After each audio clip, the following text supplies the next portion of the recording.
Good evening, ladies and gentlemen. A very warm welcome to all of you to this lecture titled Trade, Treaties and Triumph, Maritime Currents of India's Western Seaboard by Ms. Kamalika Bose.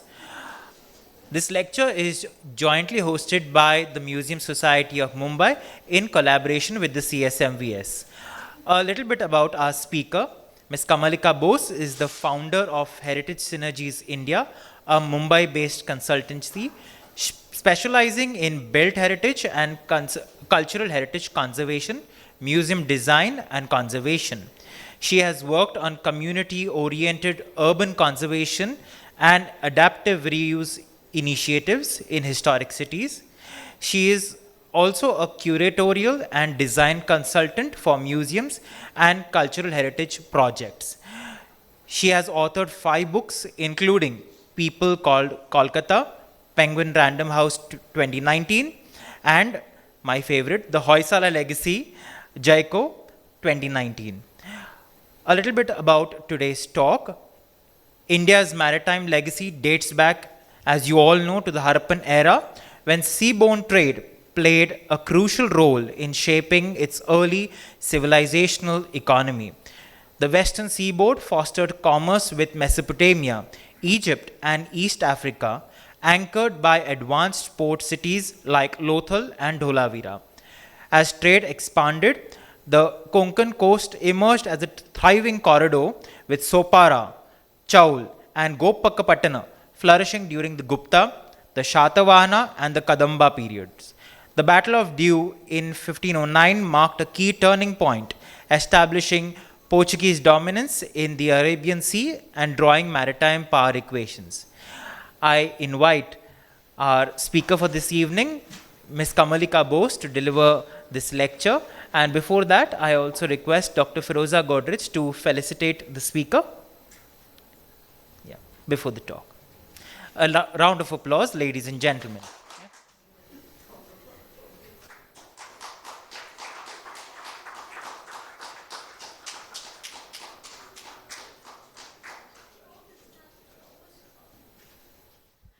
Good evening, everyone, and thank you so much. This is truly a historic occasion, as has been described, and the history and the legacy of the Museum Society, and I'm truly honored to have been invited by Dr. Firoza Godrej today to be a part of this, and this lecture on this momentous day. It's really very humbling for me.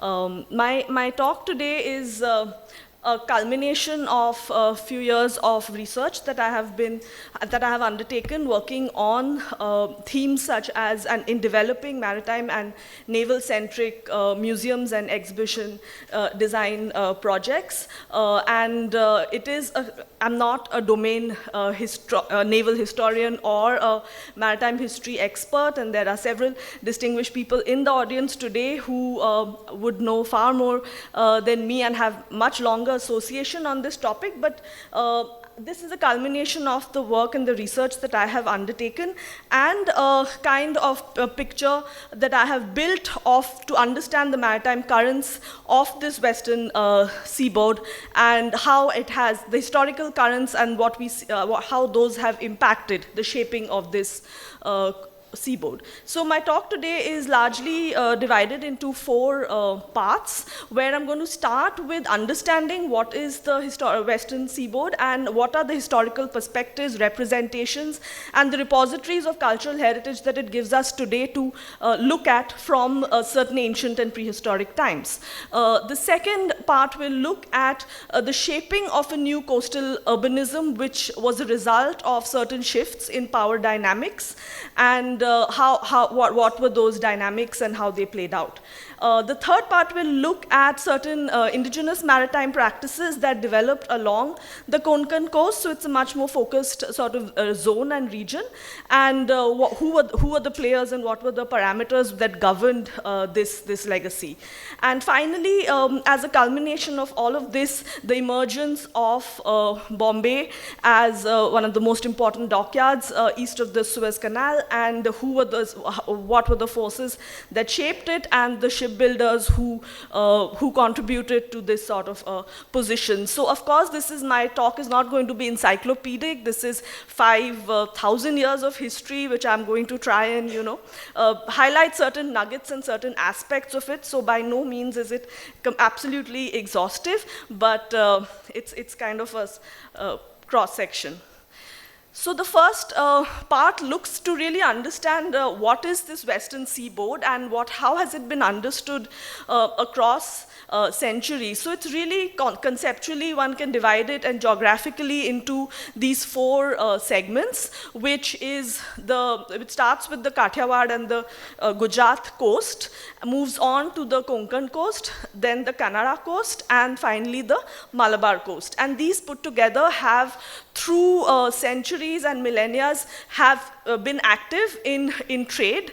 And as you can see, there are certain ports and harbors which were known from very, very early and ancient times and continue to have an unbroken arc of functioning even today, many of them.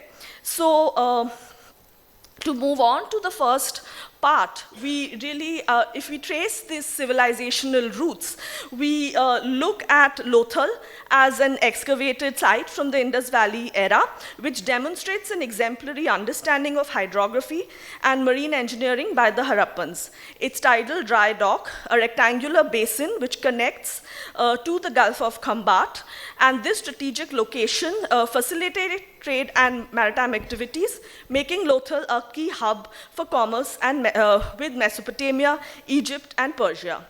In the 1950s, in the mid-1950s, there was active archaeology undertaken by the ASI to reveal a thriving industrial center and trading post with discoveries of seals, weights, maritime tools, highlighting its sophisticated trade system. In this excavation, the ASI concluded that brick-laid docks, wharfs, jetties, and warehouses provided infrastructure facilities to the inland and maritime trade, while bullock carts provided transportation. Close to Lothal, we also have Dholavira, which is a UNESCO World Heritage Site. And unlike other Harappan antecedent towns, normally located near rivers and perennial sources of water, the location of Dholavira in the island of Khadir was strategic to harness different mineral and raw material sources that facilitated trade. Evidence of trade with other Harappan cities, as well as Mesopotamia and the Oman Peninsula, have been discovered in this port. Much later, we see in the 1st century of the Common Era, this as the periplus of the Erythraean Sea, as a sort of authoritative record of a Greek merchant's voyage to ports of the Red Sea, all the way to the mouth of the Ganges, and is considered an important document to give information on the ports of the eastern and the western coast of India. And today we see many of these codes continue to exist, such as with, of course, the early names, Barigaza as Bharuch, Saurashtra, Sopara, Muziris, etc., as important docks and ports. And even today, we are trying to reimagine and reinterpret this ancient map to really understand what were the dynamics, even the power dynamics of India at that time. We see the presence, this inset image shows you how the Satvahana, the Magadha Empire, the Saka kingdoms, and the Kerala coast and the Cholas were the sort of active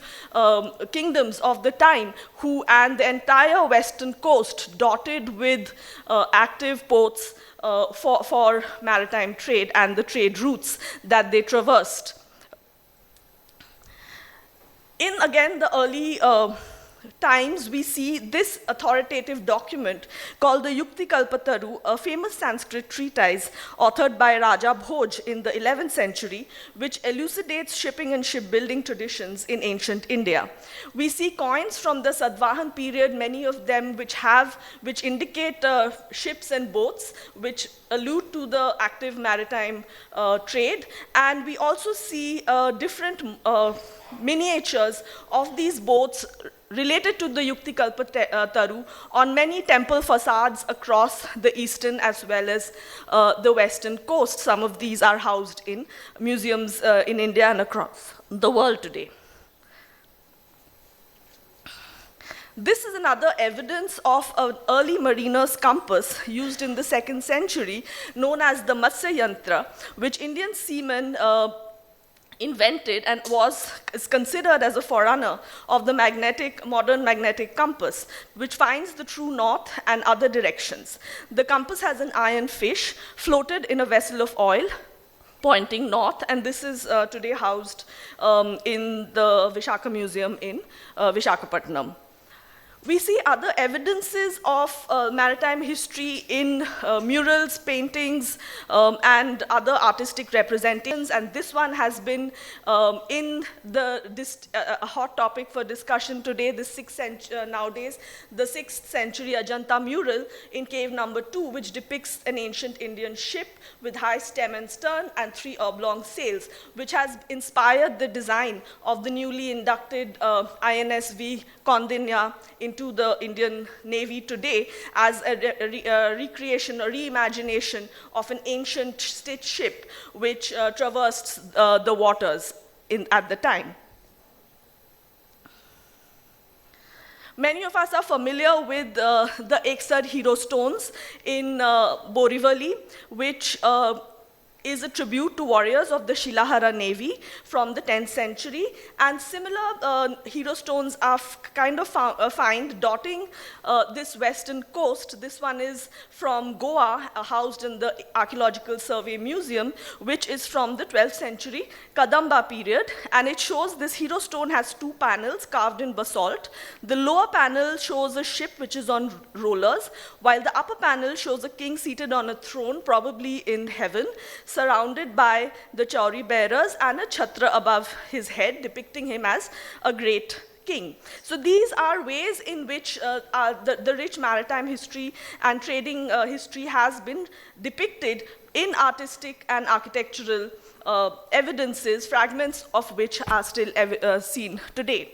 And even in other situations, we see this is a very unique example from Diu, which is known to be an important ancient harbor of the Jain Vignapti Patra, which was where Jain merchants residing in Diu sent a hand-painted letter scroll to eminent Jain monks in 1667, inviting him to their town during Chaturmas.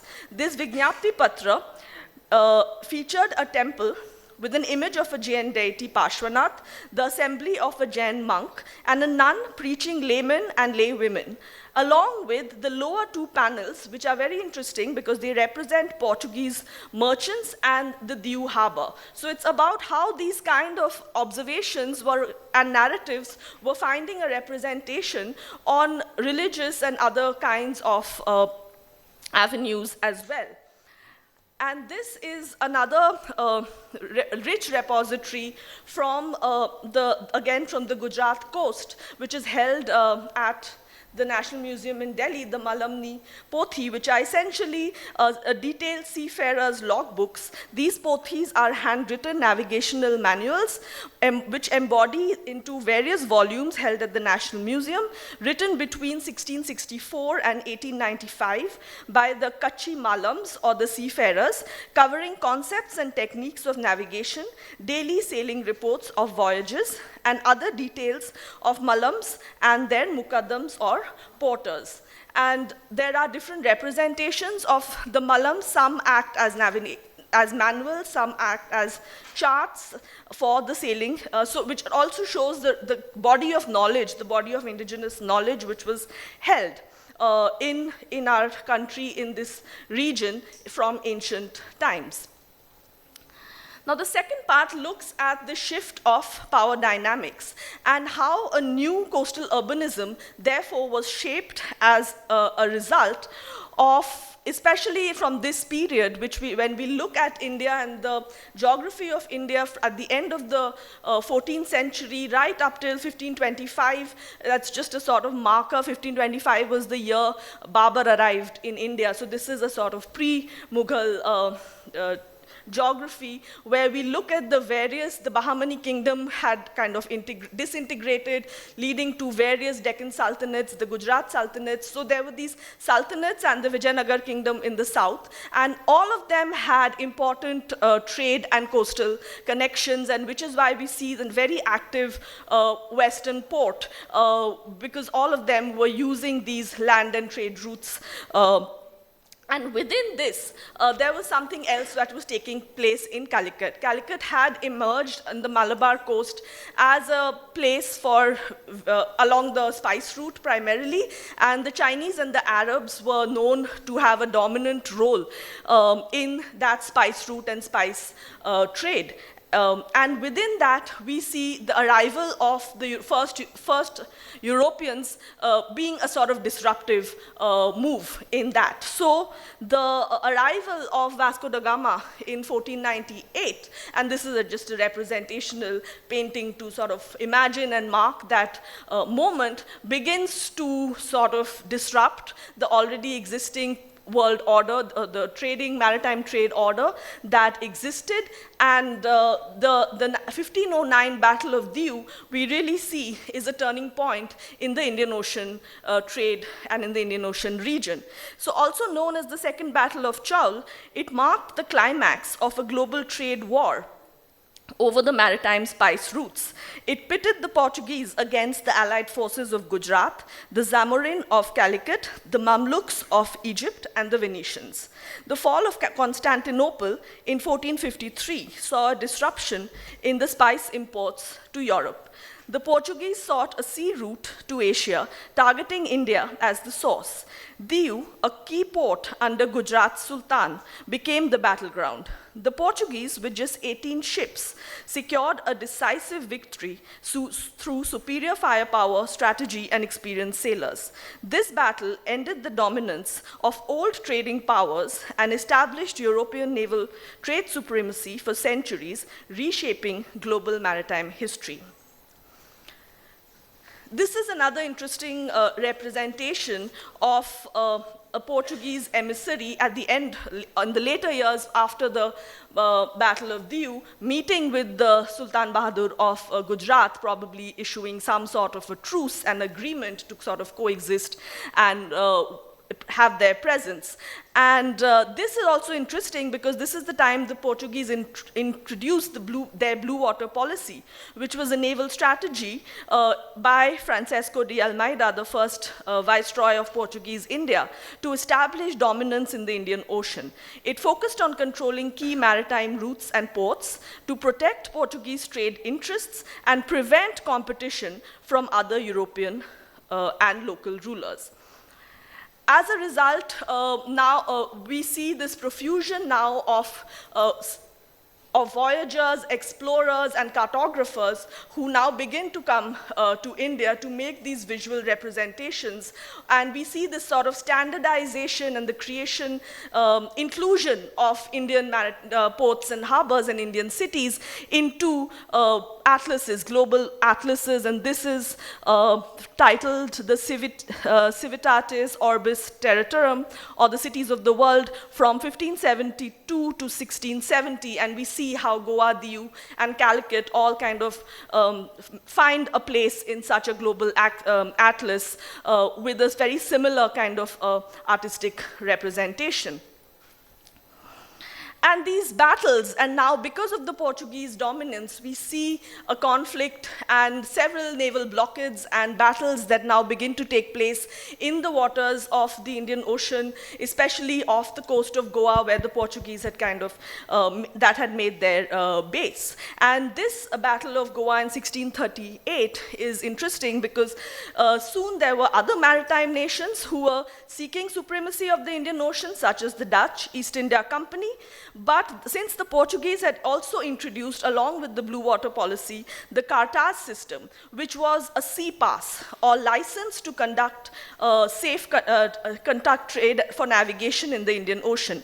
It was used as a tool to enforce Portuguese trade monopoly and control maritime routes. Ships needed to obtain a cartas to be free from seizure by the Portuguese Navy and to navigate the Indian Ocean. This led to frequent skirmishes and political tussle over Goa's territories, implying that securing the coastline now took priority. As a result of this new conquest, we see a series of Portuguese forts and defense outposts, which now begin to dot the western coastline, and all the forts of Goa, the fortifications that we see, and these are some very interesting early representations and engravings of the important and salient forts of Goa in Antonio Lopes Mendiz's India Portuguesa, which give us this visual representation of this development. Early naval battles between the Marathas, Portuguese, and the Dutch and the English led to the construction of these important forts, defense outposts, and military landmarks. The forts in particular continue to remain an icon of Goa's rich heritage and maritime saga today. This other painting, which is housed at the Rijksmuseum in Amsterdam by a Dutch artist, also reveals a surprise attack on the Mormugao harbor and bay in 1639, when a squadron of Dutch ships captured and destroyed 3 Portuguese ships. And this also kind of shows the frequency with which such blockades were taking place, and therefore the importance of building infrastructure, and which had become extremely important, and hence the Royal Dockyard of Goa at that time this became one of the most important facilities on the west coast, which is seen in this view of Goa in 1752. Known as the Ribeira Grande, later known as the Arsenal de Marina, located in Old Goa on the banks of the Mandovi River, it served as the principal dockyard of the Portuguese until the mid-19th century. Gargantuan carracks and later galleons were built and equipped with cannons here. The dockyard also served as a port of call where ships would anchor and depart. A zoomed in another representation of 1596 shows this dockyard in great artistic detail, which was central to the Portuguese expansion in the east and housed several important buildings ranging from the Royal Mint, the gun foundry, the gunpowder factory, the customs house, and along with other elephant stables as well. And you can see the boat building activity which is kind of taking place in this dockyard. So while the Portuguese had consolidated their presence and a monopoly, we see that Surat had also emerged by then. Surat had a strong maritime trade with the Arabs and in the past, but by now we see that it has become this seat of Mughal naval power as well, and all the ships, both used for trade as well as other purposes of the Mughal Navy, were all built here. And over the time, we see that all the factories of the European traders, beginning with the Portuguese, and almost for the next 250 years, we see a series of a sort of simultaneous presence of all of these European factories which found their place in Surat. And this view very beautifully depicts that, where you can see the different flags of the various European trade posts and factories, and the central, the British castle, which was earlier the fort of Khudavand Khan, the governor of the Gujarat Sultanate, and later became the British fort. And so that you see in the center, and along the rest are all the other trade posts. And this is a very old painting on cloth, actually, held at the Surat City Museum, which represents this formation. And you can kind of see along here, all the wharfs, the customs, the landing depots, and the berths of all the various factories which were there, and the English fort, which was earlier the Sultanate fort, the Dutch garden here. So there was a sort of coexistence with Surat being a very important Mughal seat, and the presence, it also represents a symbolism of its time. And this I find very interesting. Another representation of the same fort that we see earlier, which is recognizable from the two layers of fort walls, which was built to protect it from Shivaji and the Marathas. This is the port of Surat as represented in the Anis al-Hajj, which is essentially Pilgrim's Companion. It is the only available travelogue of Hajj pilgrimage written by a dignitary of the Mughal court. Illustrated here is a topographical map of the port of Surat, which was the port of embarkation for Hajj at that time. The fortifications were built by Aurangzeb during his wars with Shivaji. The author talks of the nature of ship, place one should occupy on the ship that it carried, and gives us information that it carried pilgrim along with rich cargo and horses. So these kind of paintings and documents give us an interesting, provide a rich repository to understand the time. And from there, we now look at a more zoomed-in understanding of the Konkan coast itself, where we see a different kind of dynamics emerging, which was rooted in sort of indigenous maritime practices with the growth of the Maratha power, a lot of homegrown guerrilla tactics, which then created a different kind of coastal development and sea power demonstrated along the Konkan coast itself.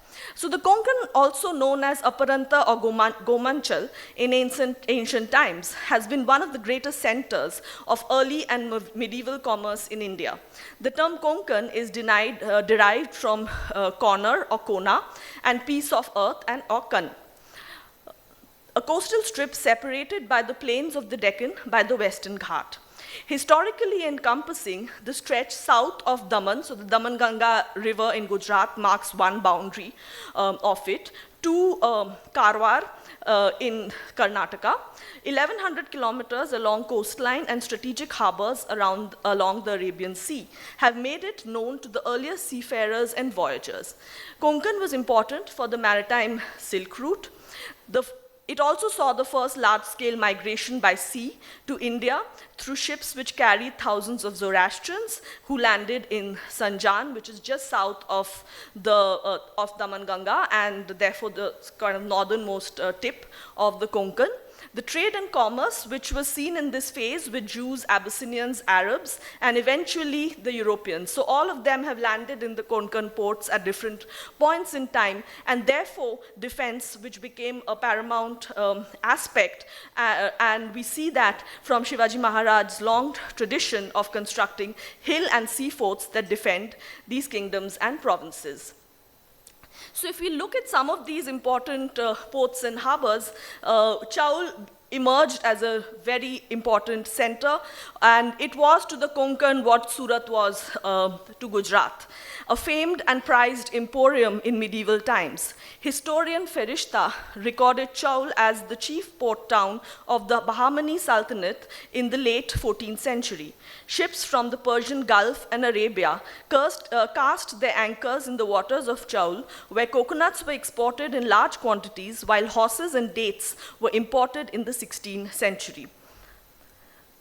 Thana was another very important port from the Shilahara dynasty period in the Konkan region. Konkan was a separate province at the time, with Thana as its capital, known to the Arabs, and an important port between Bharuch and in Gujarat and Chandrapur, which is now Chandor in Goa. Travelers' accounts such as Ibn Battuta in the 15th century mention Thana as a great Konkan port with 4 bandars or wharfs, which had magnificent ships which sailed for Aden. And we had other forts and factories in places such as Vengurla, Dabul, and Korlai, which are all fairly in close proximity to each other.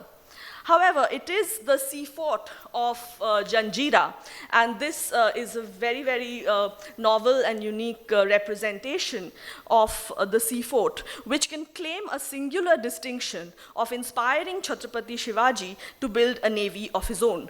Murud Janjira Fort was then the major seat of the Abyssinian Siddhi governor of the Ahmednagar court in 1618, and a major sea power aided by their allies, the Mughals and the British. Seen here is a map representation of Janjira showing the battery setup at Danda Rajapuri by Shivaji Maharaj. There are the 2- and 3-masted large battleships like the Gurabs, fitted with several cannons, and there are the 1-mast Galbats carrying just a cannon on the prow. Shivaji Maharaj subsequently undertook the construction of special military bases devoid of civilian population as fortified ports and sea forts to serve the purpose of defensive warfare. Kulaba Fort was modeled as a naval base in 1662 and Shivaji handed charge to his key admirals Darya Sagar and Manik Bhandari, who headed Maratha assaults on British ships. The nearby Nagao Creek was constituted as one of the shipbuilding centers of North Konkan, which was earlier separated from Chaul and the mainland by tidal lagoons. By 1674, the Maratha Navy possessed about 85 galvats or war boats and 3 gurabs or warships. In 1713, under the treaty with Peshwa Balaji Vishwanath, Kulaba and several other forts were handed over to Kanhoji Angre. Kanhoji Angre, of course, is a hero and is fated as the most skilled Indian admiral in the region's maritime history. He was appointed as Admiral of the Maratha Navy in 1698 and intensified his attacks on European ships well into the early 18th century. Vijayadurg was his naval base. His fleet considerably reduced Portuguese and British trade between Mumbai and the Malabar coast. And in 1710, Angre also fortified Khanderi Island, commanding entrance to the harbors of Bombay. And eventually, we come to the emergence of the Urbs, what became the Urbs Prima, but was essentially land being carved out of water. And the 7 islands of Bombay offered an excellent deep water natural harbor, which could be used in all seasons. As a tidal estuary of bays, the landscape of these islands varied from low hills, rivers, and inlets, tidal flats, mangrove forests, and salt pans, where the harbor had access to the Arabian Sea through a navigational channel. The evolution and growth of Bombay, the famed Urbs Prima in Indus, is thus intrinsically linked to the development of its harbor. The city grew through the conjuring up of land from the sea. Embankments were built, hills were flattened, as urbanization processes dovetailed with maritime and imperial ambitions over the centuries. So the first trace of this, of course, we see with the Portuguese control of what became the Bombay Castle later, but was known as the Manor House. So Bombay really remained in historic isolation until the 16th century, being cut off from the mainland. The Portuguese were the first European tradesmen to reach Bombay and constructed Manor House as the residence for Garcia de Orta, Bombay's first European residence, which later became the Bombay Castle and the nucleus of the 18th century British fort. We also see an unbroken history and arc here because this site continues to remain and function as INS Angre, named as a homage to Kanhoji Angre that I just spoke about, as the shore-based and logistics and administrative support establishment of the Western Naval Command of the Indian Navy today. Part of the original fort walls, which have survived for the centuries, form the boundary wall between INS Angre and the naval dockyard and are preserved in a fairly good condition even today. So what made this transition? As we see that early in the 17th century, there was rudimentary marine activities taking place in Bombay, but essentially the frequent skirmishes in the Surat waters and the frequent blockades along with overland attacks exposed Surat's locational vulnerability. Shivaji's deadly attacks on the British factory and shipbuilding facilities between 1664 and 1670 was possibly the final nail that convinced the East India Company to choose a more isolated and peaceful place, and Bombay served as a good alternative. And while the company sought approval from the British authorities in London to set up this shipbuilding and docking facilities, it was not till something sinister and a big disaster that took place, which was the loss of the SS Falcon in transit from Bombay to Surat for repairs, that really sort of shook the powers that be. And in a letter dated in 1676, the Bombay Council wrote to London that it was highlighting the locational advantages of Bombay over Surat. However, over the next 10 years, nothing moved. 10 years later, in 1686, they wrote another letter saying that a dry dock for the refitting of ships will be of great use here and may be easily made. The ship SS Falcon had not left her bones here had there been a dock. From this, it appears that the ship must have met with a mishap before she could get to Surat for repairs. The company directors eventually and expediently wrote back the following year, saying that let no time be lost nor money spared in making Bombay a strong and defensible dock to be fitted with all conveniences and materials for building and repair to our often repeated orders to that purpose.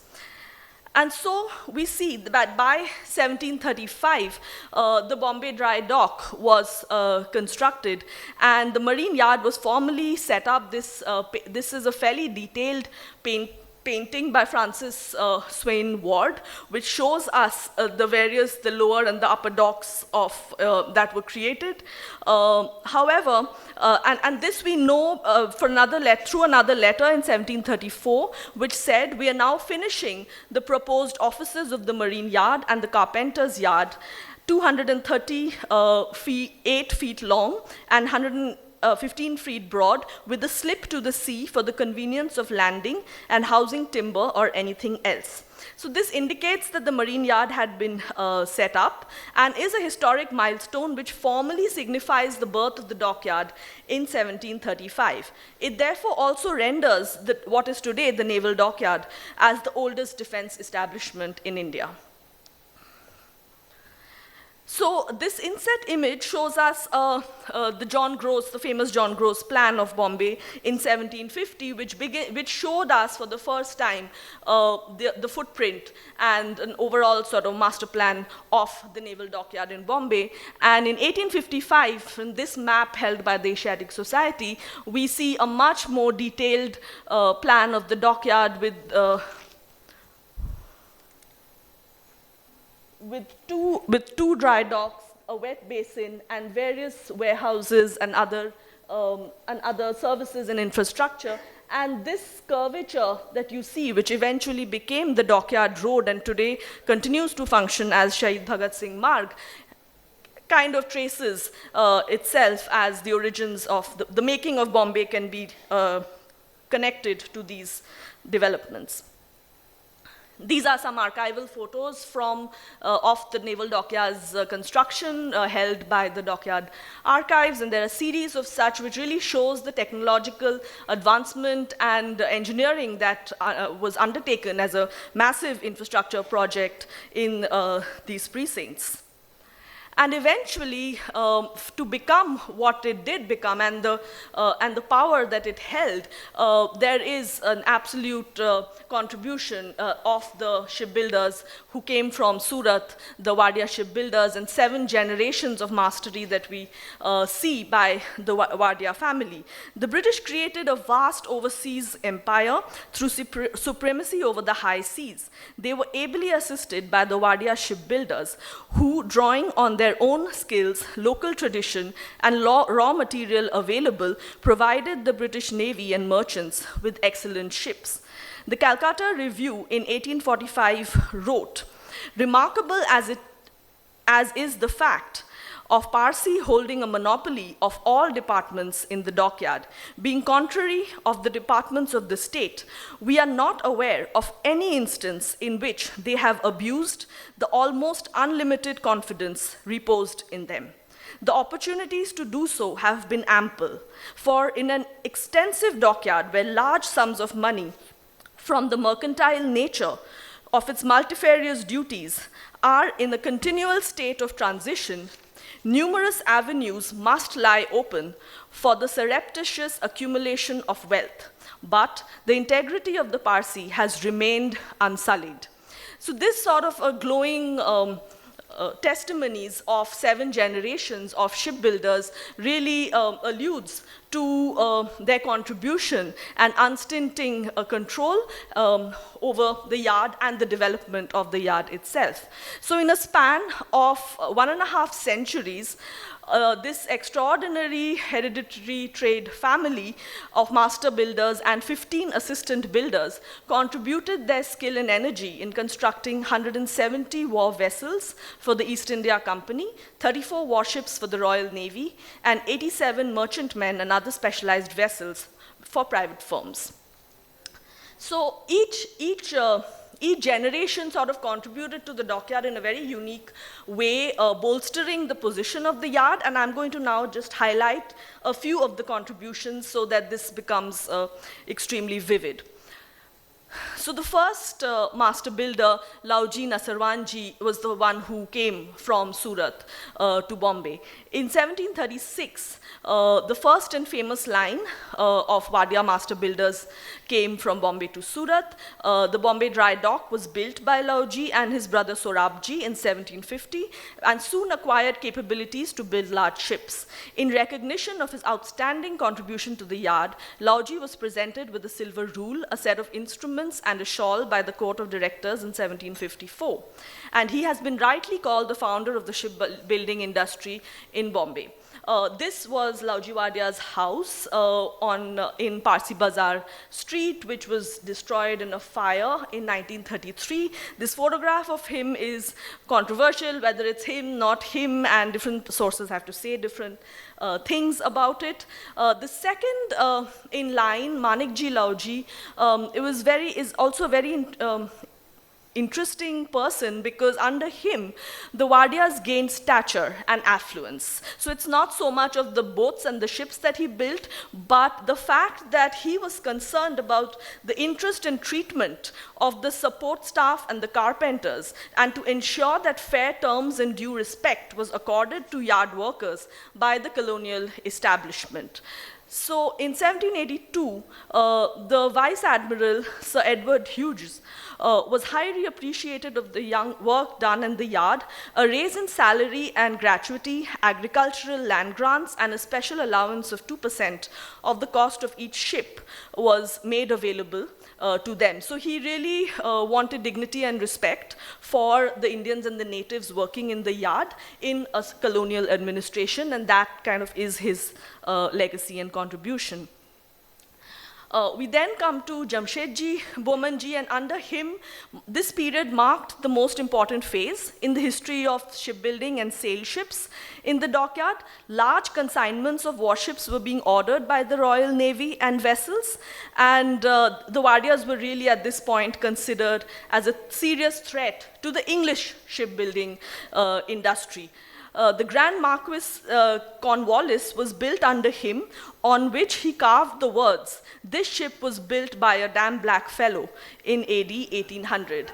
So it also kind of alludes to the fact that while skill-wise and control-wise, they are really the forces driving the dockyard, but there is still this sort of discrimination and understanding and the lack of possibly respect, which made him do such a intrepid and radical action.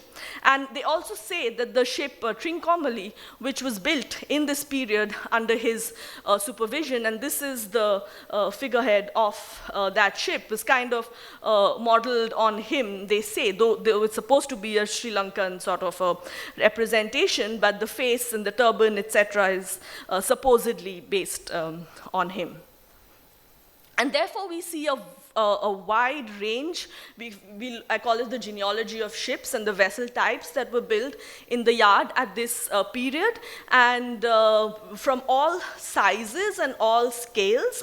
And we see about a total of 275 ships which were built in this period, out of which 39 were acquired by the Royal Navy. So it really shows us the competence and the range of shipbuilding that was going on in the Bombay dockyard at the time. Uh, the next individual that I would highlight is Nauroji Jamshedji, and his tenure is interesting because it marked the transition from sail to steam. And this was with the commissioning of the Hugh Lindsay, the first steamship at the Bombay dockyard in 1829. Nauroji was the fourth master builder, and he served the yard for 50 years and died at the age of 85. He had joined the yard as a young boy, and as a mark of respect, on this day, the Commodore Wellesley closed the dockyard for a day on his death, and vessels in the harbor were half-masted. And finally, I will highlight the role of Karsadji Rustamji, who, after assuming charge as the master builder, the first major ship built by him was the Firuz, a steam frigate of 1440 tons, launched in 1848. He is also credited for having built some of the fastest sailing vessels seen in those days, such as the HMS Punjab, and the last and largest of the ship of line to be built in Bombay, the HMS Mini in 1848, which was also known as the HMS Madras. And this is interesting because we kind of start off with talking about dignity and respect, and by his time, we see that the Mini is being celebrated, and he is being celebrated, and they've made it to the news in 1848 in the Illustrated London News, sort of in glowing praise for him and the HMS Madras. And finally, Ardasar Khurshedji, who was not a master builder associated with the yard, but he joined the yard in 1822 at the age of 14 and rose to become a chief engineer in 1841. He was selected in preference to other Englishmen and excelled in the construction and repair of marine steam engines. At 33, Wadia was the first Indian elected as Fellow of the Royal Society of London in 1840, a position he gained much before Ramanujan, Jagdish Chandra Bose, or C.V. Raman. And hence, this slide is really important because it talks about this profusion of around 400 ships which were built here, which were born in Bombay, but they were made for the world. They sailed water, all the global waters, fought important naval battles, and were critical in the shaping of empire, in the triumphs and the victories that consolidated the British Empire. And we find a lot of interesting and individual information on each of these ships, such as the HMS Minden, the Cornwallis, the Bombay, Asia. There are a host of important ships of lines which have, on which we find important and exhaustive archives and artistic representations, which those of you who are interested can explore further. But it's not just wars that these ships of line sailed. This was a very interesting nugget that I discovered, that the HMS Mini, or the HMS Madras that I spoke about, was also used to sort of carry and transport artistic materials such as this. These are the Assyrian sculptures which are today housed in the British Museum, but they were found in 1846 at site, dispatched from the site in 1846, sent to Basra, sent to Bombay in a different ship called the Clive, and from there they were sent to England on the HMS Mini in 1849. So this also kind of shows the various kinds of activities that these ships were involved in beyond just naval warfare. And eventually, this is the last segment of my talk, I want to focus a little bit on from the shipbuilders to how Bombay, therefore, became the finest dockyard east of the Suez, and it literally sustained an empire. One of the bulwark in maintaining and sustaining a navy is a robust dockyard. The yard at Bombay was a pivotal institution in the sustenance of the British Empire, manned and operated almost entirely by Indians. Bombay Dockyard was crucial in consolidating British hegemony in the Indian Ocean. It served as a strategic port east of the Suez and a game changer for the British.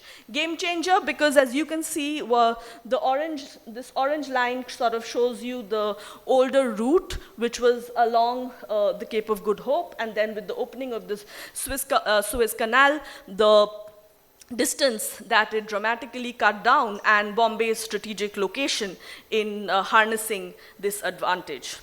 So I'm just going to talk about three strategic ways in which this consolidation took place. One was through strategic partnership.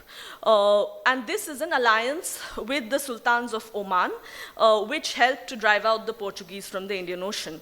Oman's strategic location meant that adopting a mutually symbiotic relation with the Sultans of Muscat proved beneficial for Britain's hold over oceanic territory.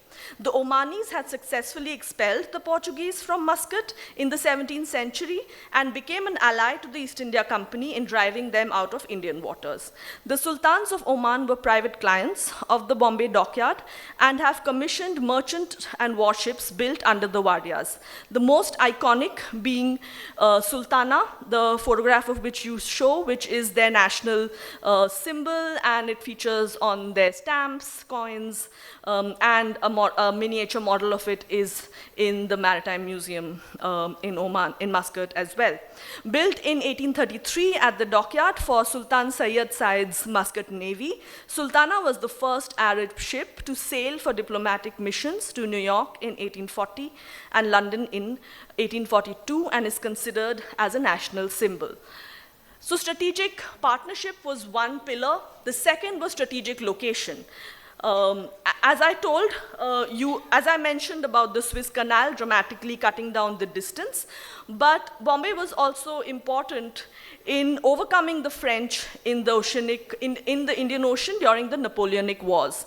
The British were enabled by the advantageous location of a superior repair, refit, and replenishment facility at Bombay Dockyard to sustain the long period of oceanic conflict. The French were handicapped by supply problems resulting from a lack of naval stores and food supplies. Necessity for damaged warships to return all the way to Mauritius for repair resulted in a much slower turnaround time for their navy. So Bombay gave them, the British, the agility to really maximize this conflict. And finally, the strategic networks, which connected Bombay to the wider territories of empire. The presence and the building of the Balad Bandar and the Balad Pier Mole was a station of the Mumbai Port Trust Railway. The Frontier Mail debuted here in 1928, running between Mumbai and Peshawar.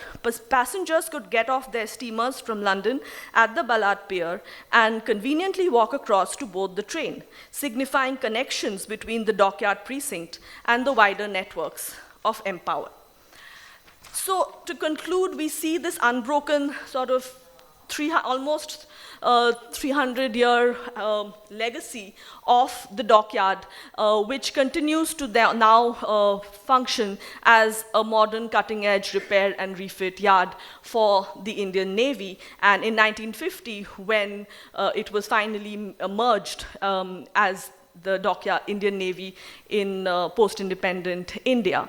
So just to conclude now, when we now relook, but having understood this wide arc, when we relook at the Western seaboard, these same four sort of segments and a contemporary understanding, we see that the modern Indian Navy continues to recognize and have a strong presence in each of these segments of the Western seaboard, be it the two naval commands that it holds in Mumbai or in Kochi, or other important naval bases that it maintains in Okha, Porbandar, in Goa and Karwar. So we can see this sort of how the past also kind of informs the presence and the shaping of the Western seaboard as we move to the future.